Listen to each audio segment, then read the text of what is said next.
নবীজির প্রতি দুরূদ পড়া ওয়াজিব। কোন পদ্ধতিতে দোয়া ও দুরূদ পড়া উত্তম ও কোরআন সুন্নাহ সম্মত, সাধারণ মুসল্লিরা সহি পদ্ধতিতে জানতে চায়। দেখুন, দুরূদ পড়া অনেক ফুকায়ে কেরামের মতে জীবনে কমপক্ষে একবার অন্তত পড়াটা আবশ্যক, না পড়লে গুনাহগার হবে। যেহেতু আল্লাহ তাআলা কোরআনে কারীমে নির্দেশ করেছেন ইয়া আইয়ুহাল্লাযীনা আমানু সাল্লু আলাইহি ওয়া সাল্লিমু তাসলিমা, এজন্য দুরূদ পাঠ করতে হবে। কিন্তু দুরূদ পাঠ এটার জন্য সবচেয়ে উত্তম ভাষ্য, দুরূদের সবচেয়ে উত্তম ভার্সন হলো দুরূদ ইব্রাহিম। নবী করিম সাল্লাল্লাহু আলাইহি ওয়াসাল্লাম সাহাবীদেরকে এই দুরূদটাই শিখাইছেন। কেউ দুরূদ জানতে চাইলে তিনি এটাই তাকে শেখাতেন। একটু পড়তে বেশি সময় লাগে বড়, কিন্তু সওয়াব ওইরকম বেশি। আর সবচেয়ে সংক্ষিপ্ত দুরূদ হলো সাল্লাল্লাহু আলাইহি ওয়াসাল্লাম, এটা হলো সবচাইতে ছোট দুরূদ।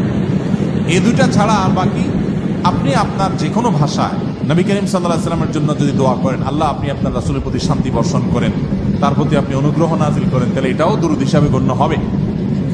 তবে উত্তম হলো ওই যে নবী সাল্লাল্লাহু আলাইহি ওয়াসাল্লামের শেখানোটা, অর্থাৎ দুরূদ ইব্রাহিম। এর বাইরে আমাদের সমাজে অনেক রকম দুরূদ আছে।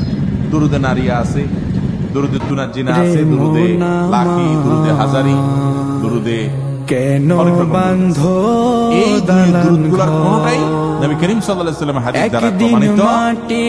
এই দুরূদগুলো কথার মধ্যে যদি খারাপ কিছু না থাকে তাহলে আপনি পড়তে পারেন, সেটা জায়েজ, কিন্তু এটা পড়লে সওয়াব হবে বা অমুক উদ্দেশ্য হাসিল হবে, এতবার পড়লে এতবার নেকি হবে, এগুলো সব আমাদের বানানো। এগুলোর কোনো ভিত্তি কোরআন হাদিসে, এগুলো বিভিন্ন ওজিফার মধ্যে পাবেন, কিন্তু এগুলোর কোনো গ্রহণযোগ্য ভিত্তি নাই। এটা সেদিকটা আমাদের খেয়াল রাখতে হবে ইনশাআল্লাহ। আর দুরূদ পাঠের জন্য আমরা যেরকম সিস্টেম বানাইছি, যে দুরূদ পাঠের জন্য কিছু মানুষ একত্র হয়ে কিছু জিলাপি মিষ্টি আইনি, তারপরে আমরা দুরূদ পড়ি সবাই সুরে সুরে তালে তালে, এটাও দুরূদ পাঠের পদ্ধতি।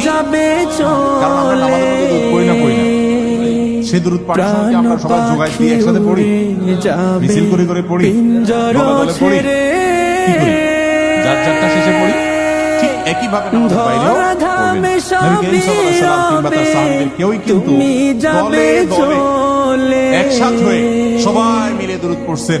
আমাদের মধ্যে এরকম আমরা যেরকম মিলাদ পড়ি, এরকম কোনো পদ্ধতি সাহাবীদের মধ্যে ছিল, এরকম কোনো জাল হাদিস কথা কি বুঝাতে পারছি?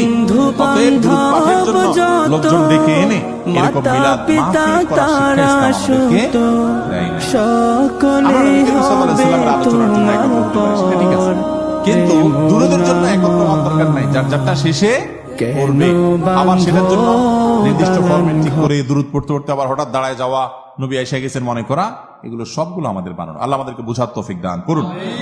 যে আমলটি করার বিশেষ কোনো পদ্ধতি শরীয়ত ঠিক করে দেয় নাই,